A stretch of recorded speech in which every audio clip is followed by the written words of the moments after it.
So here we go. We finally got to the point where I've been waiting for, okay?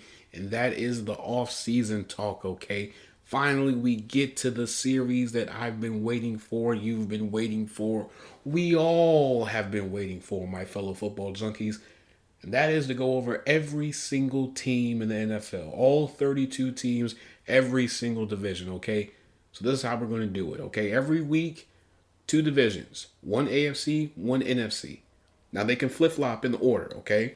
So this week we're doing NFC first, and in the second episode we're doing AFC, all right? And we're starting off with the NFC East, okay? So that is the Commanders, the Cowboys, the Giants, and the Eagles, okay? Now this one is a little bit different from everything else that I've done. Now usually, when I do these types of things, it's sort of like the gut check times, but this is a little bit different. The way that it's different is that we're going over draft picks, positions of need, your salary, free agents, all those things and more. Okay, so we're going very in depth with every single team, where they are, what they need to do, and what can they do to be better if they're not already better. Okay. So you already know my spill. You already know how things go because you know why this is the 68th episode of the Football Junkies podcast. Okay, I am your host with the most. Okay, I am your GM who currently is not on the team right now, but don't you worry about it. Okay, I am your chief, Bagrodamus. Okay, anything and everything related to the bag. Okay, you already know we get into my season. Okay, my favorite season, bag season, because you already know those bag alerts. Guess what? They about to be coming out left and right. Okay, it's finna be like an old Oprah show. Okay, you get a bag, you get a bag, you get a bag. We all get a bag. Okay. But most importantly, the most important thing is this. I am your GM who knows the mock drafts, who knows how to manipulate a draft in various ways, okay? But guess what? I am all these things and more. But most importantly, the most important thing that you must remember is I am your host, Kale, the man with the plan, the man who has a few mock drafts in his back pocket, ready to release them to the public. But guess what? Will I release them tonight or tomorrow? Who knows? Nobody cares about that because guess what? It's the off season, okay? And then next week, we talking about the combine as well. Oh man, we are in our bag. It does not stop, okay? Just because the regular season is over, just because the confetti is over, guess what? The grind can, I can't even speak. I'm so excited. The grind still continues, folks. So guess what? On three, 1, 2, 3, let's lock in.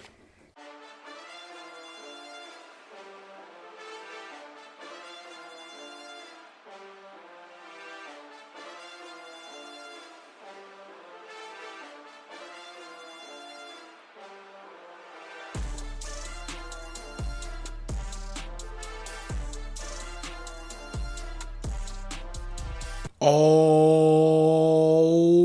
right, folks, let's just get into the meat and potatoes of everything that is going on in the league right now, okay? Now, normally I would talk about, things are going on in the league, but there's really not a lot of stuff going on in the league right now. I'm going to be honest with you. The only sort of like big news is T. Higgins getting franchise tagged again. And even then, that's not really, super big news because it was sort of expected. The Bengals are in a situation right now where you have to pay three of your best players, and two of those players you may have to reset the market for.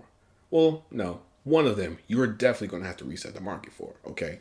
You have to pay Jamar Chase, T. Higgins, and Trey Hendrickson. How in the world are you going to be able to do this? They put themselves in this situation, folks, because guess what? Had you paid Jamar Chase last year, and then he had the season that he had this year, you would be fine because guess what? The deal's already been signed, pictures have already been taken, all those different types of things and more, okay? But because he had a triple crown season, he's going to reset the receiver market. He's going to get more than Justin Jefferson. I'm sorry.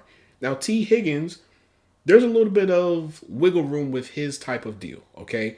So with him, and I know I should be going into the offseason stuff, but I just had to talk about this. With T. Higgins, okay, he can't necessarily demand a whole lot of money, but somebody would be willing to give him a decent amount of money. Now, what is your definition of decent amount of money? To me, it's probably maybe 24 to maybe 26 million a year at best. I don't think he's going to get close to 28. 29 or even 30. I just don't see it. I think, somebody would be willing to not give him the traditional 4-year deal. I think they'll give him a 3 just so he can get a majority of his money up front. So just in case anything, goes crazy, guess what? They can wipe their hands clean from the situation and not have to deal with, any large, dead cap hits or any of those different types of things when you give these types of free agents, these big deals, right? But all in all, this is the Bengals being cheap once again. You have Trey Hendrickson, who was a Defensive Player of the Year finalist as well, who had one of his best seasons, bar none. And now you're going to have to pay him top dollar money. So at some point, the Bengals are going to have to figure out exactly what are they going to do moving forward, because all your money is tied into Joe Burrow, then it's Jamar Chase, then it's T. Higgins if he stays on the team, and then it's Trey Hendrickson. Nobody else will be able to get the bag because why? It's all tied in with everybody else. And granted, I'm all here for everybody getting the bag. But it comes a time and point where it's like, hey, maybe if I take a little bit less, maybe it'll allow us to get, an upgrade with this position or that position or whatever the case may be. Your defense is atrocious. So at some point, the thought of maybe if I take less to benefit the team and to benefit me and to better our chances of going back to the Super Bowl, maybe I should do that instead of saying, hey, I'll just take whatever you give me. Just saying. That's just my little rant. But let's get into the NFC East, okay? So as I said before in the intro, this is a little bit different from gut check time, okay? So with this, we're going more in depth, okay? We're talking about your salary. We're talking about rollover cap, okay? We're talking about your free agents, your draft picks, your positions of need, candidates for restructure, extension, trades, and cuts, okay? All of that and more. We're going all the way in when it comes to where your teams are, okay? So we're starting with the NFC East. We're going to start with the Cowboys, okay? So with the Cowboys, they have negative 2.3 million cap space, okay? But they have a rollover cap of 18.8 million. Now, you're probably wondering, what is rollover cap? I'm going to tell you right now. So rollover cap is basically the amount of unused salary cap that can be carried over into the next season, okay? But the rule is this. Teams must inform the league by 4 p.m. the day after the regular season ends that they intend to do so. If they do not do that, they could possibly face penalties that include fines, losing draft picks, all those different types of, punishments and more, okay? So with the Cowboys having 18.8 million in unused cap space, that's going to carry them over into the new league year, which would put them in the green, but at the same time would limit them from trying to make any big moves in free agency, via trades or anything like that. So you're already getting ready to go through another offseason where you're basically going to be quiet. You're not going to be able to, make a big trade or make a big splash signing. You're not going to be able to do any of those type of things. So that's one. Two, you have free agents that include Brandon Cooks, Zach Martin, DeMarcus Lawrence, Trey Lance, Brian Anger, Eric Kendricks, Jordan Lewis, Cooper Rush, Linval Joseph, C.J. Goodwin, just to name a few, okay? And some of these are very notable free agents. DeMarcus Lawrence, he's going to have a market. Zach Martin, if he still wants to play, he's going to have a market. Brandon Cooks, despite what everyone may say about Brandon Cooks, he is a reliable receiver. Now, granted, he's not going to be someone that's going to play an entire season. He may miss a game or two, but best believe you're never going to have any problems with him, and he's always going to get the job done. That is one thing I can say about Brandon Cooks. Now, for everybody else, it's a little bit difficult, okay? So like Trey Lance, his market really isn't as defined as everybody else's. Most likely he'll be a backup quarterback, unfortunately. At best, he'll probably be, competing to either be the second string or third string quarterback. Let's see. Eric Kendricks, maybe he'll stay with the Cowboys, maybe not. I don't really know. I know there's been a lot of turnover with the team, so if there's a particular coach that was there, when they first got there, maybe they're not there anymore. But outside of that, there's not a lot of notable people that are like, oh man, they're gonna have this big market. Not really. It's just the notable household names, honestly. Now, when we go to positions of need, okay, you have defensive tackle, wide receiver, running back, and offensive line. This is my problem, okay? So, receiver is not as strong as what I would have thought it would have been. Now, we know in past years, you've had Jamar Chase and Justin Jeffersons of the world, the Malik Neighbors of the world, Brian Thomas, CD Lamb, just to name a few, right? But this one is a little bit different, okay? You got Luther Burden, you got T-Mac, you got Matthew Golden, you got Emeka Ibuka, you got Jack Besh, you got Tez Johnson, you got Savion Williams, you got, what's his name, Restrepo from Miami. So you have options, okay? You have your big body receivers, you have your, shifty receivers, you have your route runners, you got it all in this draft. But the problem is not all of them should be drafted as high as what we probably would think they would be. So for me personally, I think there's probably only maybe 4 receivers right now that you could say will probably be drafted in the first round. Matthew Golden, T-Mac, Luther Burden, Emeka Ibuka. Now, all of them is for, various reasons, and, all of them have different skill sets, but those are the only 4. There should be nobody else outside of those 4 names that should be drafted in the first round. Isaiah Bond, to me, is not a first rounder. Savion Williams is not a first rounder to me. Restrepo is not a first rounder to me. A lot of those guys are day 2 and day 3 picks. Okay. Now, can they be, hidden gems that can, do spectacular things for different teams? Yes, of course. But the fact of the matter is, this receiver class is not as strong as it has been within the last 5 to 10 years. I'm just being honest here. Now, with running back, they have a little bit of leeway. And the reason why I say that is because you can get a good quality running back in the day 2 and day 3 spots of the draft. You could get, a Devin Neal, a Caleb Johnson, Travion Henderson, Quinshawn Jenkins. You can get Bashul Tutin. You can get Omarion Hampton. You have options with running back. This is probably going to be one of the biggest running back classes we have had in a very, very, very long time. I would not be surprised that if we see some, Pro Bowl, almost borderline all-pro running backs, multiple running backs that come out of this draft class, all right? Now, when we look at, defensive tackle, it is a class that I'm very high on, okay? And the reason why I say that is because you can get a good quality defensive lineman in the later parts of the draft, sort of like running back, okay? You have Deron Harmon, you have Deion Walker, Walter Nolan, Aeneas Peebles, you have Darius Alexander, Jordan Phillips, just to name a few. You have a lot of defensive linemen, Shamar Stewart, okay? I can keep on going if I really wanted to, but you have some very notable, defensive linemen that you can get, and each and every one of them is different from the next, okay? Because we all know that Mozzie Smith has not lived up to the hype. And at this point, I would not be surprised if he is a trade candidate or a cut candidate. I'm just being honest here.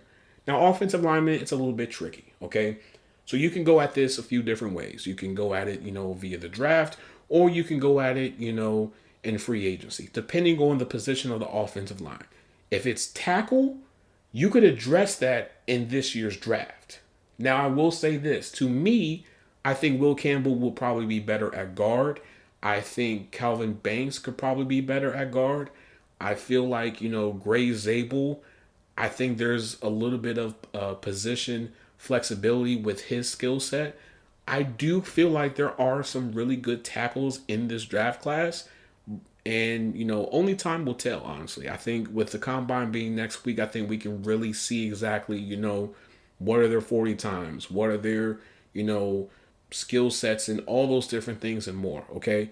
Because we all know a lot of the, big signings and rumors and all those things, they all start at the combine. Well, no, they actually start in the Senior Bowl, then they die a little bit, and then they pick right back up when the combine, because that's where everybody's at. Your GMs, your, agents, and all those different things and more, okay? So this is what I will say. At best, one or two things are going to happen. Either they're going to draft a defensive lineman in the first round, or they're going to draft a running back, or maybe even a receiver. Who knows? But when we look at their draft picks, okay, of course they got their first, their second, their third. They have 4 fifth-round picks, 2 6th-round picks, and 1 7th-round pick. Okay, so all in all, they have a decent amount of picks, which means they have their the run of the litter. But the thing is, what do you value the most right now? Do you value your defense, or do you value getting another weapon for Dak Prescott? Because at this point, you have to find a way to make this team at least a little bit competitive, because you done allocated a majority of your cap to who? Dak Prescott and CeeDee Lamb. And that's no slight to them, but the fact of the matter is, I would have never paid Dak Prescott the amount of money that the Cowboys paid him. He has not won an MVP. He has not won an NFC championship, let alone been to a Super Bowl. So why in the world would I pay you all that money? There's no need. Now, CeeDee Lamb, that's a different conversation for a different day, personally. The fact of the matter is, this team needs to get a little bit cheaper on both sides of the ball, okay? Now, when we look at, candidates for either restructure, extensions, trades, or cuts, Trevon Diggs is the first person that comes to mind, okay? Because right now, his contract is going to age like a banana.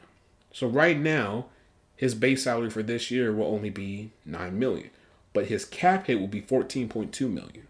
And then in 2026, it's 14.5, and then in 2027, it's 19.5, and then in 2028, it is 20 million. Okay, most likely they're going to do a restructure. But if they don't do a restructure, I would not be surprised if his name is floated around for a potential trade candidate or cut. Keep your eye on Trevon Diggs. Now, when we look at someone like a Micah Parsons, that's a little bit of a difficult situation, because why? You either have to pay him or you have to trade him. He is not going to play another season without a new deal. Now, when we look at SpotRack's value for Micah Parsons, it's a 4-year, $134.8 million deal, which is $33.7 million a year. Okay, big number, big amount of money. But, I mean, you guys dodged a bullet, though, because had he won a Defensive Player of the Year, that probably would have been $40 million. Just saying. And granted, I understand Jerry Jones likes to take care of his players, and that's perfectly fine. No disrespect to him, but it's like, bro, you be writing checks for players that, you paying them like they're the next Deion Sanders or Reggie White or, Troy Aikman or whatever. And it's like, bro, they're not even close to that. Now, Micah Parsons, this could benefit the Cowboys or this could hurt the Cowboys. And let me explain why.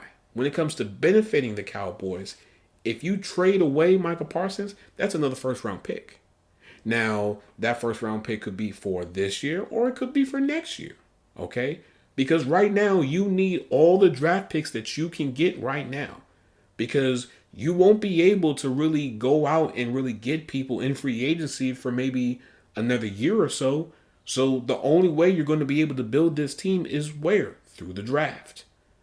And I guarantee you, Micah Parsons has a market. Somebody would be willing to go after Micah Parsons, give him the money that he wants, or maybe a little bit less, while giving you that first-round pick, because you need it.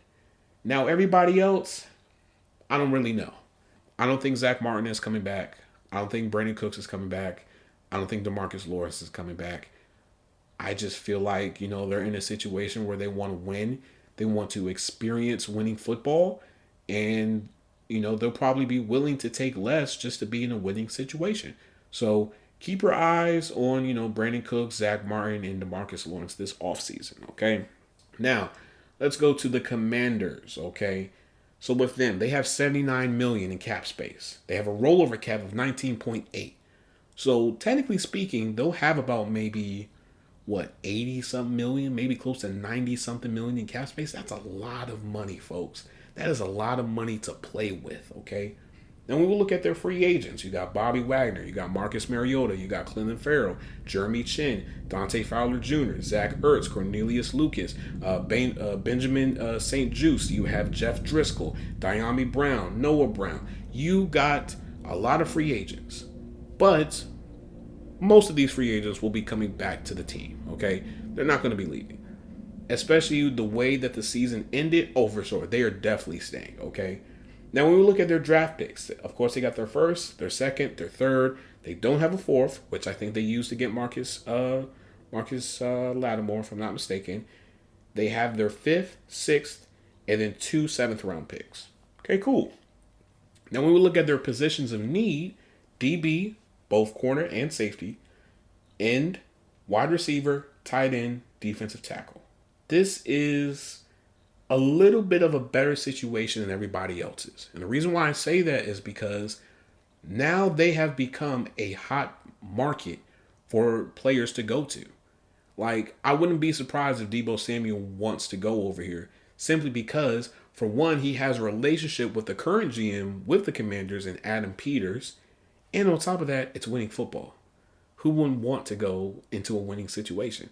I think he would be willing to take less just to go to a team like the Commanders, because what it sounds like to me is the 49ers are probably going to release Deebo Samuel instead of trade for him, which will probably make more sense than just, trading him or whatever. Now, when we look at, other potential candidates, I think Christian Kirk could maybe go to the Commanders because, again, he was with the Cardinals when they had Cliff Kingsbury as the head coach. Could be a possible reunion. There are a lot of good reunions that could happen with the Commanders this offseason, okay? I would not be surprised if some of those free agent, players that were with the Cowboys would want to go to the Commanders because why? They probably played their best football under Dan Quinn and Joe Witt. So again, the Commanders are in a situation where you could bring in top-end talent while at the same time even make this team even better than what it was this past season. I guarantee you the Commanders will be back in the NFC Championship. Because right now, everybody else in the NFC are either in a situation where they're trying to figure out where they stand or they're trying to, maneuver a rebuild. The 49ers, they're going to have to go through a rebuild. Okay? You have an older roster. Your team is not really going anywhere, and you're losing coaches left and right. Okay? You have the Rams. You have to figure out what you're going to do with Matthew Stafford moving forward. You're about to lose Cooper Kupp. Who else? Seahawks. You got cap problems. You got to figure that out. The Lions. You have to figure out what you're going to do moving forward because why? You lost both your offensive coordinator and your defensive coordinator in one offseason. And all you did was just basically elevate all of your assistants and made them into the next offensive and defensive coordinators. Is Jared Goff going to be the same Jared Goff that we've seen in the past 3 years? I don't know. Only time will tell at this point. And then when you look at the Vikings, they have their own problems to figure out. Are they going to pay Sam Darnold? Are they going to roll with J.J. McCarthy? There's a lot of questions within the NFC. The only two teams right now that everyone should be concerned about is the Commanders and the Eagles.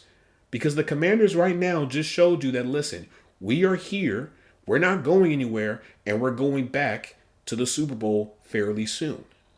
Now, when we look at candidates for restructures, extensions, trades, and cuts, of course, Marshawn Lattimore, Terry McLaurin, for sure, is definitely getting an extension, okay? When we look at his market value, it's 3 years, $82.4 million, which is only $27.5 million a year.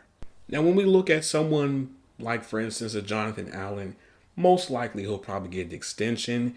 Now, is it going to be this super big extension? Probably not. At best, I think it would probably look like a restructure where it's like they're just adding more years and just adding more guaranteed money with his current deal, just to, fluff up the numbers, as I call it. But I don't think it's going to be, something, earth-shattering or anything like that. All in all, the Commanders are very competitive, but at the same time, they have to continue on this streak of hitting on draft picks and hitting on their free agent signings and not going, over and above when it comes to certain players. Okay? Maintain this course. Do not try to do something different, but maintain the course. If you maintain this course, they can be right back where they just were. But if they decide to go left with this thing, it's going to be a problem. When we look at the Giants, the Giants. Man, oh man, oh man. Man, they really messed themselves up, okay? So they have 47.1 million in cap space. Okay, they have a rollover cap of only 1.1 million, which really isn't a lot. So at best, you'll probably have maybe 50 some million in cap space to probably play with. And that's probably, counting if they decide to cut somebody or do a restructure or an extension, any of those different types of things. Okay. Now, when we look at their free agents, you're going to have Darius Slayton, Isaiah Simmons, Drew Lock, Greg Van Rotten, Adoree Jackson, Aziz Ojulari, Gunnar Olszewski, Chris Hubbard, Matthew Adams, Armon Watts, just to name a few. Okay. Of course, they're going to have their first, their second, their third, their fourth. Well, actually, two fourths, 1/5, no sixth round pick, and two seventh round picks. Okay. Now, we look at positions of need for them: quarterback, receiver, corner, interior offensive line, and interior defensive line. Now, this is the problem with the Giants, okay? They have a lot of tough decisions that they're going to have to make moving forward. And the reason why I say that is because you have to figure out, are you truly in love with one of these quarterbacks? Because right now, you are at a crossroads. You have an owner that has let you know that, listen, you guys have one last chance. If you guys do not have a better season than what we've had the last few years, you're gone. He's already let that be known. So either you tell him, hey, listen, our guy isn't here in this draft, but next year our guy is there. Or you take one of these quarterbacks, or you take the veteran approach and you get someone like a Russell Wilson, Sam Darnold, Kirk Cousins, Aaron Rodgers or Matthew Stafford, even though I've seen his name, float around a whole bunch of times with the Giants, which is weird. But all in all, you have a lot of tough decisions that you're going to have to figure out within the next few weeks. Well, actually, in the next few days, honestly. Like, are you really committed to getting a quarterback this year? And if not, then what position are you going to address in the first round? Because remember, the Giants have the third pick of the draft. So you could go at this thing a few ways. You can go and get, Travis Hunter. You can go and get Abdul Carter. You could go get Mason Graham. You have options, okay? But the question is, what are you going to do? What is going to be the direction of this team moving forward? Because again, we saw in Hard Knocks that there was a little bit of division between Joe Schoen and Brian Daboll, because Brian Daboll wanted to go in a different direction than what Joe Schoen did. Because remember, Joe Schoen was looking at, pass rushers. He was looking at Chris Jones, Christian Wilkins, Brian Burns, just to name a few. Whereas, Brian Daboll, he was looking at Jaden Daniels. He actually liked Jaden Daniels, okay? If I'm Brian Daboll, I'm sorry, but I'm going to have to throw Joe Schoen under the bus a little bit. Because as of right now, his plan has not worked, okay? You literally let our best offensive weapon go. Probably, arguably, one of the greatest running backs in Giants history, and possibly one of the greatest running backs of all time, just walk out the door, and you didn't even fight for him. And then you doubled down on not doing it by saying, who in the world is going to give a running back $12 million a year? And the owner told you, I would have a problem sleeping at night if we let Saquon walk. And you let him walk, and you went to the Eagles. First year, guess what happened? They won a championship. Now, I'm not saying that if Saquon stayed, you guys would have had the same outcome. But what I am saying is this. You now have given a reason for Saquon Barkley to torture you guys for the next few years because of that simple decision. And so now you have to figure out exactly how are you going to make this team a little bit competitive. Because right now, sure, you have Dexter Lawrence. Sure, you have Malik Neighbors. Sure, you may have, Brian Burns and Kevon Thibodeau. But the fact of the matter is, you're still not competitive. You are not competitive the last 2 years, maybe even 3 years. If you really want to, get in the bag, you guys have not been competitive for a very long time. And you guys have to break out of this cycle now. Because if not, guess what? Some boxes are going to be put in and some people are going to be moved out. Just saying. Now, when we look at receiver, as I've said before, not that strong. You could go at it a few different ways. But my problem is, would anybody want to play with the Giants? Like, really think about this, because Darius Slayton's market value right now is only 3 years, 47.3 million, which is only 15.8 million a year. I don't think Darius Slayton is coming back to the Giants. I think Darius Slayton is going to want to try to win. And I think he would be willing to take less to be in a winning situation. Okay. Now, someone like an Isaiah Simmons, he's not going to have that big of a market. I think at best he'll probably stay with the Giants, because at this point, where are you going to go? Because if you go anywhere else, your roster spot is not guaranteed. Azeez Ojulari, I would have thought he probably would have been traded last season, personally, just because he has a lot of upside with his game. Now, granted, he's been battling a lot of injuries, but the potential is there. But when we look at his market value, it's a 2-year, $15.1 million deal, which is only $7.6 million a year, which is, relatively pretty good. Now, someone like Adoree Jackson, I don't think he's going to be with the Giants. I think he's going to go in a different direction. Same thing with a few other free agents as well, okay? Now, when we look at, interior offensive line, you can go at it a few different ways. You can draft one, or you can pay for one. But if you pay for one, you may have to pay top dollar for one, compared to just drafting one, which you can get in the second, third, fourth, fifth, sixth, seventh, undrafted, whenever, okay? Now, defensive line, as I've said before with other teams, you have your run in the litter, okay? You have a wide variety of defensive linemen. You now can choose Dexter Lawrence's partner, okay? You have Deion Walker, you have Deron Harmon, you have Aeneas Peebles, you have Jordan Phillips, you have Darius Alexander, you have Walter Nolan, you have Kenneth Grant, you have Mason Graham. You have options at defensive line. So you have to get at least maybe two. Honestly speaking here, I would not be surprised if we see multiple teams double dip at defensive line, just because of how great this defensive line class is. Now, when we look at corner, for corner, it's a little bit difficult for them, simply because, Dante Banks was supposed to be, the next big thing at corner. And so far, he has not lived up to that. So far, he looks like he does not want to be there. And it looks like to me that he has fallen out of the good graces of Brian Daboll. So I would not be surprised if he's a trade or cut candidate at this point. But when we look at, candidates for restructure, we've already sort of, went over that with both Azeez Ojulari and Darius Slayton.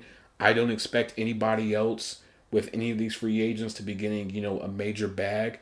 I wouldn't be surprised if, someone like a Gunnar Olszewski, maybe come back because he's, a special teams ace. But outside of that, I think everybody else is just going to try to find, better situations. Well, you know what? Actually, I know I'm skipping around. I need to go back to the Commanders a little bit, because I don't think I really went in depth with them like I really wanted to, especially with positions of need. Now, when we look at, positions of need with them, yes, I put DB because they both need a safety and corners as well. Mike Sandstrill, great pickup. Okay. Jeremy Chin, he's probably going to, stay with the Commanders. Now, me personally, you have options at corner. Me personally, and this is what I've seen in multiple mock drafts and the way people have been talking about corners, I would not be surprised if, Will Johnson falls, Benjamin Morrison falls, Trey Amos, Shavon Revel, Ezra Thomas, all those different types of corners fall, because a lot of them all have the same red flag, which is injuries.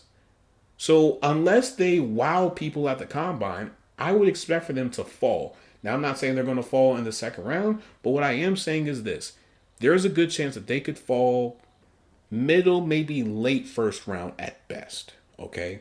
But you have people, again, like I've said before, Shavon Revel, Trey Amos, Will Johnson, Benjamin Morrison, Kobe Bryant. Yes, there is a real football player named Kobe Bryant. His name is not spelled with a K. It is spelled with a C. He plays with Kansas State, or is it Kansas? It's one of the two. I think it's Kansas. The one with the Jayhawks. Go Jayhawks. You have options at corner. Ezra Thomas, FSU, really good corner. And these aren't just, your smaller type corners. No, these are some big body corners. You're talking about 6'2" and up. All right? You got what is his name? Jahdae Barron, if I'm not mistaken, from Texas. Like, you have options at corner. Unless if you want to, go in and pay for one or trade for one. Tight end, you could get, someone like a Tyler Warren or the tight end from Bowling Green. I think it's Harold Fannin Jr. Or you can get the tight end from Michigan or the tight end from Miami. You have options, okay? Defensive tackle. I've already said it. I'll continue to say it. You have a whole bunch of options with defensive tackle. You want that defensive line to get better. Same thing with end. I would not be surprised if the Commanders really do pull the trigger and get Myles Garrett. I think if they get someone like a Myles Garrett, we are having a completely different conversation about the Commanders right now. I think Myles Garrett would be willing to take less to be in a situation with the Commanders or the Eagles or somebody else that's winning. Because as of right now, just about every single AFC team would be interested in Myles Garrett. And we all know the Browns are not going to keep Myles Garrett in the AFC.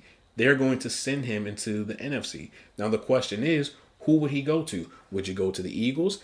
If you go to the Eagles, you're going to take a lot less. If you go to the Commanders, maybe they could still pay you, but it won't be as much as you want. So it's still a lot of tough questions that have to be asked. But best believe the Commanders are going to be fairly busy this offseason. Now, back to your regular season programming, okay? And that is with the Eagles, okay? I was getting ready to do it, but I'm not going to do it, okay? I really was. Now, when we look at their salary, okay, they have $24.4 million and the rollover cap of $6.8 million, which will probably be about, maybe about 30-something million, okay? Fairly good. You could do something with that, all right? Now, when we look at their free agents, Josh Sweat, Brandon Graham, Zach Bond, Mekhi Becton, Avonte Maddox, C.J. Uzma, Milton Williams, LaRaven Clark, Rick Lovato, Fred Johnson, just to name a few, okay?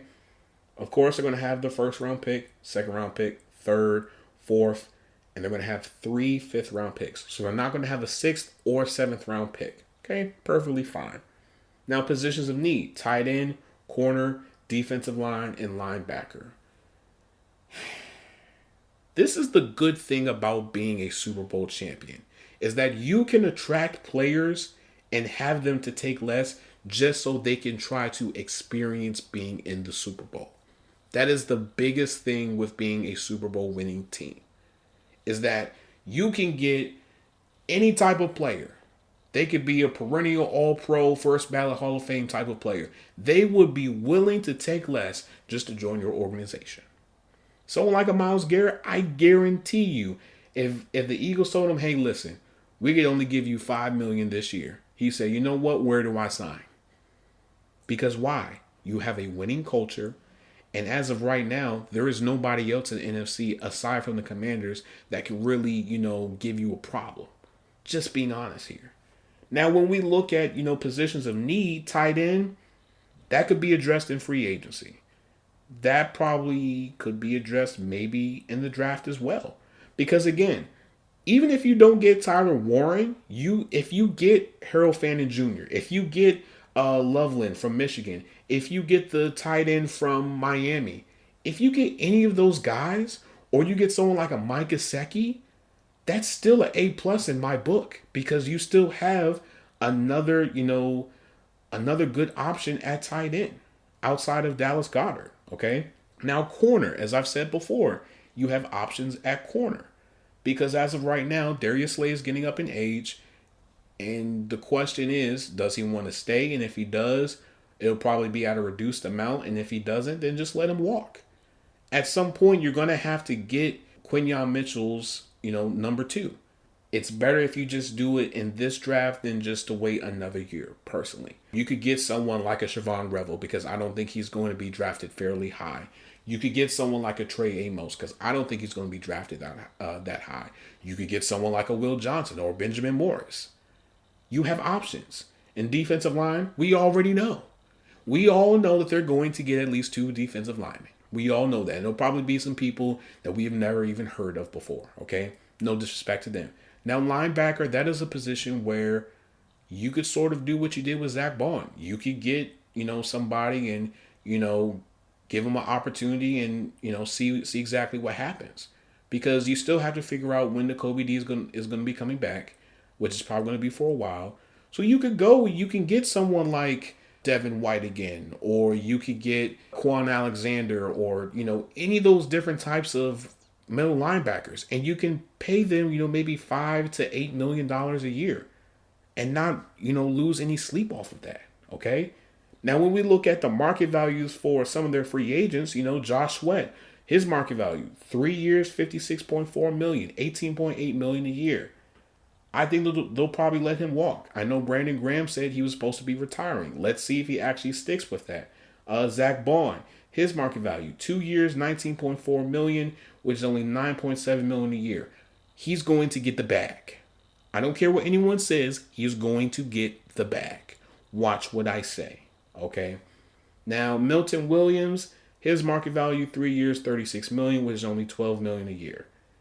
This guy. Milton Williams, this guy. Do I think he's going to get paid a whole lot of money?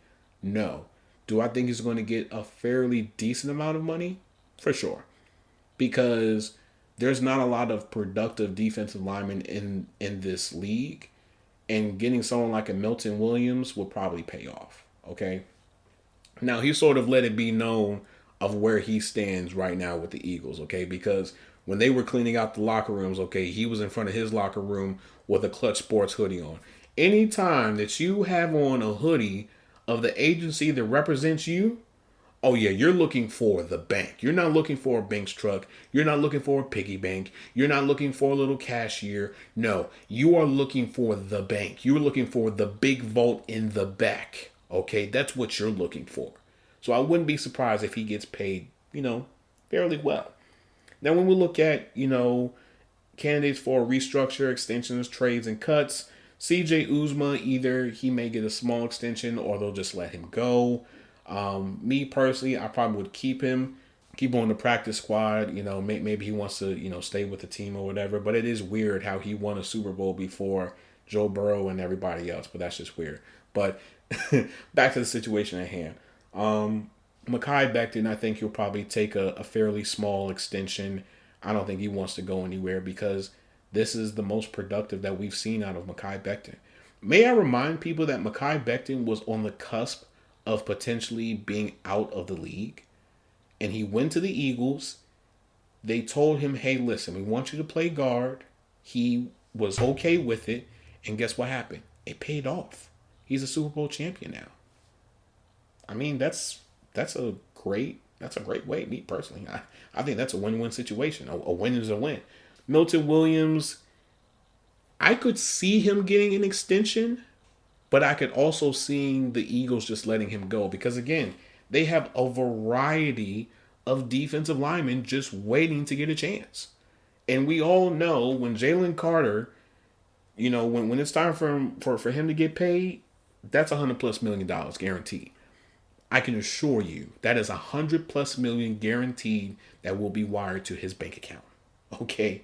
Now everybody else, I don't really know. But I don't expect the Eagles to be like super busy in the in free agency. And if they are, they're going to be getting people that, are going to be taking less just to be with the team. And there is one thing I do want to bring to everybody's attention. This will be the last thing I say, and then I'll end this episode. Do not worry about what the Eagles do when it comes to splash. Worry about the small signings because it's the small signings that make the biggest impact. We saw with Zach Bond. No one expected Zach Bond to have the season that he did. But he went to the Eagles, paired himself with Vic Fangio. Vic Fangio said, you know what?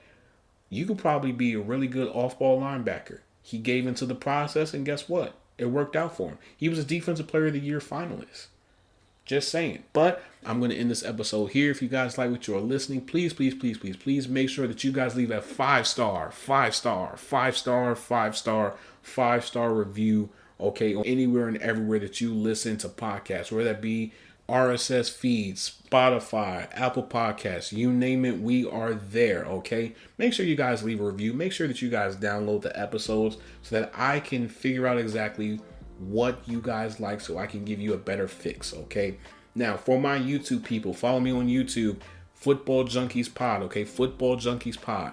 The episodes drop the same time for the audio listeners as they do for YouTube. Okay, they literally drop around the same time.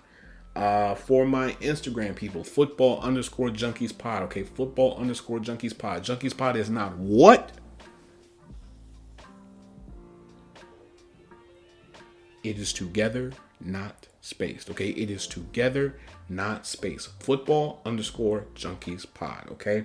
For my TikTok people, football junkies pod. Okay, football junkies pod. Okay.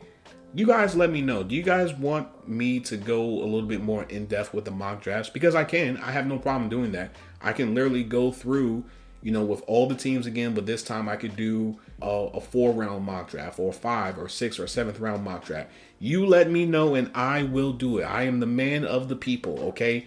Now, for my Twitter people, GM Kale, okay? GM Kale, Kaile, all right? You follow me on there, guess what? We're going to have a good time because you know why? We're going to have a bunch of jokes.